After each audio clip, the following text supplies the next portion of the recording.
In this video, we're going to discuss the thermodynamic properties of ATP. So ATP is often referred to as what is called a high energy compound. The reason for that is the hydrolysis of ATP, or breaking off a phosphate group, releases a lot of free energy. It releases about 32.2 kilojoules per mole. ATP is often referred to as the free energy currency within cells. The reason for this is that the free energy that's released when ATP is hydrolyzed is often exchanged or coupled to drive reactions that are non-spontaneous and endergonic, so they have a positive delta G value. Many of these processes include movement, active transport across membranes, also, a lot of key reactions in metabolism, glycolysis, gluconeogenesis, are coupled to ATP hydrolysis. So why is ATP used as the free energy currency within cells? Why not some other nucleotide, GTP or CTP? There doesn't seem to be a real reason for this. It is known that ATP is typically at higher concentrations within cells. It's typically at a concentration around 3 to 5 millimolar, whereas the other nucleotides, which release roughly the same amount of free energy upon hydrolysis, just have lower concentrations. But it's likely because of this higher concentration of ATP that it's most often used as a phosphate donor and therefore the free energy currency, if you will. Let's briefly look at the structure of ATP. ATP has a chain here of three phosphate groups linked together, hence the triphosphate. It also has what is called a ribose sugar here, ribose meaning it has five-membered ring, 1, 2, 3, 4, 5. And then it has often what's called a nitrogenous base. And this is a similar structure to most nucleotides. The only difference with other nucleotides is generally they have a different nitrogenous base. Now, we talked about ATP can be hydrolyzed, and what that means is that one of these phosphate groups, the terminal phosphate group, can be removed. So our covalent bond can be broken here. When we do that, we form what's called ADP, of course, adenosine diphosphate. So very similar to ATP, except it's missing a phosphate. And then, of course, this can undergo one more hydrolysis step where we remove a second phosphate group to form AMP, or adenosine monophosphate. So let's look briefly at the reaction that occurs upon ATP hydrolysis. This is a reversible reaction, so we can break ATP apart into ADP and phosphate. Sometimes you'll see this phosphate referred to as an inorganic phosphate, which is abbreviated as PI. Okay, so if you see PI, we're talking about this phosphate, just regular phosphate, not attached to ADP or ATP. We can break apart ATP to form ADP and inorganic phosphate, or the phosphate can be catalytically added to ADP to reform ATP. So this is the basic reaction that occurs when we're talking about hydrolysis of ATP.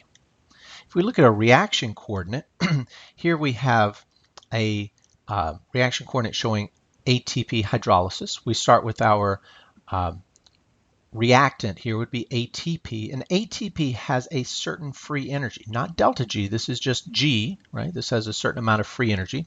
And upon hydrolysis, ADP has a certain free energy. Okay, so we have our initial free energy up here with ATP and our final free energy. So let me put free energy I and free energy F. So we have our initial free energy of ATP, which has a relatively high amount of free energy. And upon hydrolysis or forming ADP, we release a lot of free energy. So ADP and our phosphate have lower free energy. Now, when we compare these, when we subtract the initial free energy from the final free energy, we get a delta G. So we get a negative delta G value because this is an exergonic reaction. We're releasing free energy. Okay? So if we're talking about ATP, we're often talking about how much free energy it has. ADP, how much free energy it has. When we're subtracting these, that's when we get our delta G. And again, this is a very exergonic reaction that you can see here. So why? What makes ATP a high energy molecule? Why does it release a lot of free energy when it is hydrolyzed? There are 4 reasons for this that we want to discuss. The first is electrostatic repulsion. The second is solvation effects. The third is resonance stabilization. And the fourth is entropy increase. So we want to talk about these in a little bit of detail as we go. So let's start with electrostatic repulsion. If we look at ATP, of course, we said we have 3 phosphates all covalently bonded, whereas ADP, we have only 2 phosphates covalently bonded. We have the phosphate that's been removed, but it's no longer covalently bonded. So with ATP, we have these 3 phosphates bonded real close together, and they're all very negatively charged. When you put a lot of negative charges close together, that creates a lot of energy, a lot of free energy, a lot of electrostatic repulsion.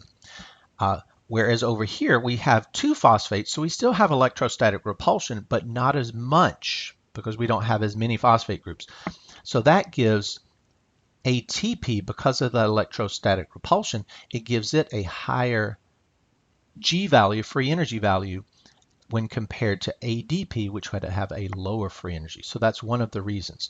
So the greater the electrostatic repulsion within a molecule, the greater the free energy of that molecule. So again, when we subtract these, our free energy up here and our free energy down here, final, we get our delta G value, which again here is under standard conditions is about negative 32.2 kilojoules.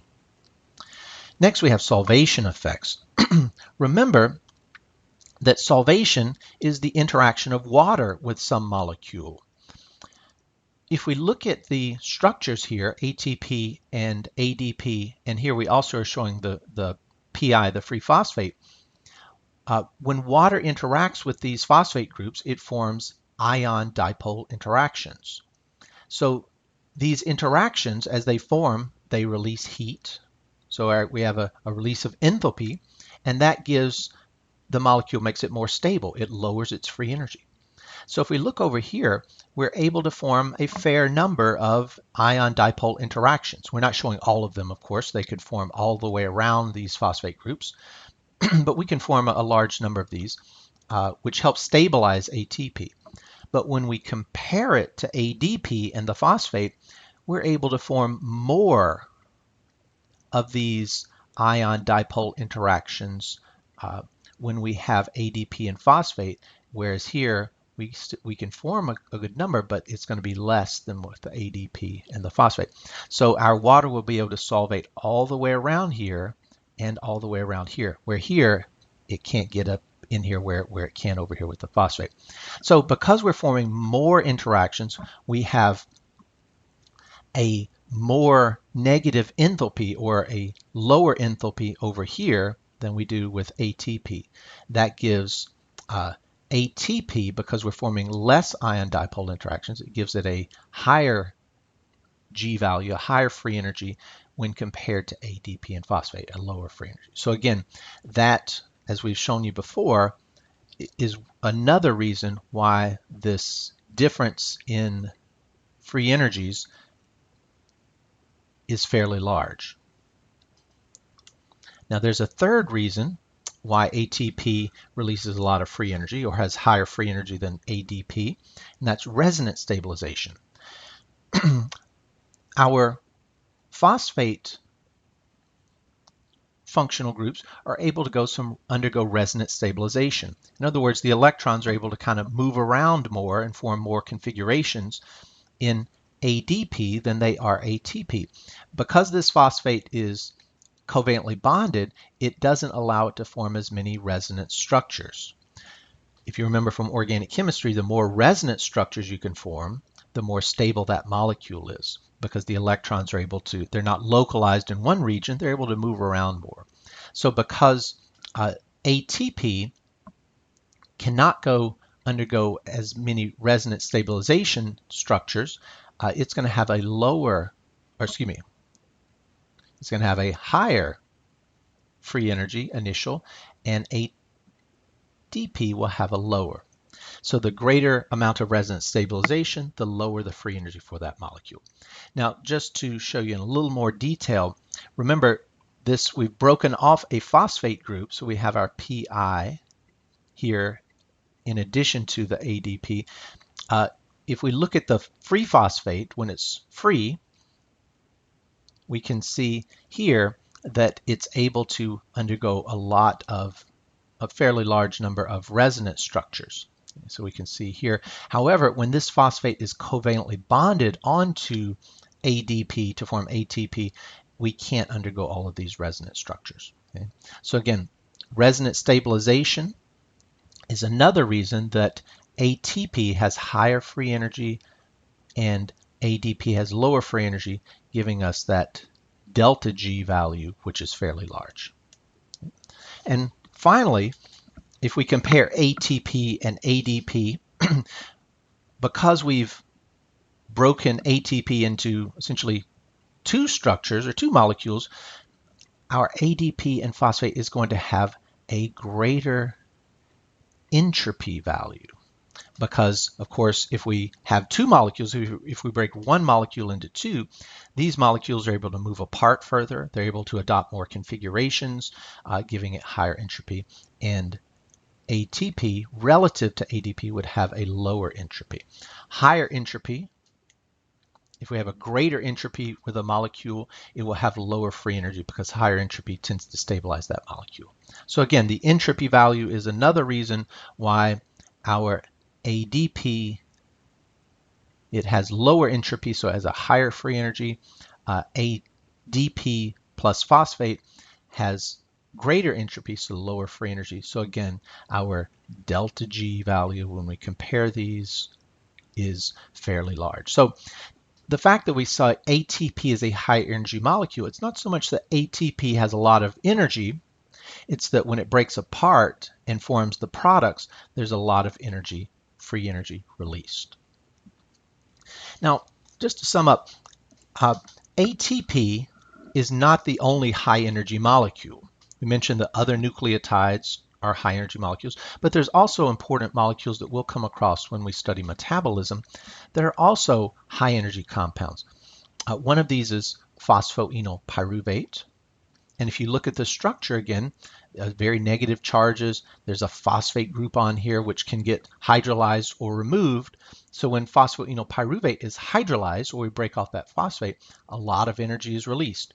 If we look at this, we'll see a lot of the same reasons why this is a high energy molecule. Resonance stabilization, increases in entropy, electrostatic repulsion, all of those things. Creatine phosphate, again, similarly, when we hydrolyze creatine phosphate or break off that phosphate group, it's going to release a lot of free energy. And 1,3-bisphosphoglycerate. Here you can see again, when we hydrolyze that or break off the phosphate, because of the same factors, that makes this a very high energy molecule. Now, it turns out that these three molecules, we will look at these as we move along in the study of metabolism later, that these three molecules actually release more free energy than the hydrolysis of ATP. If we look at this chart here, we see that here is the hydrolysis of ATP, negative 32.2 kilojoules per mole. Phosphoenolpyruvate, 1,3-bisphosphoglycerate, and creatine phosphate, those all release, as you can see, they release more free energy, and so they can actually be used. The hydrolysis of these molecules can actually be used to make ATP from ADP and phosphate. So ATP is not the highest energy molecule, which is not a bad thing. Its intermediate position on our table here shows that it can be regenerated or rephosphorylated, ADP can, in order to form ATP by other molecules. So those are some of the thermodynamic properties of ATP and some of the reasons that it is a high energy molecule, so that as we look at it, as we go along, we look at how it's coupled to other reactions, we can understand why it's a good molecule to use for those processes.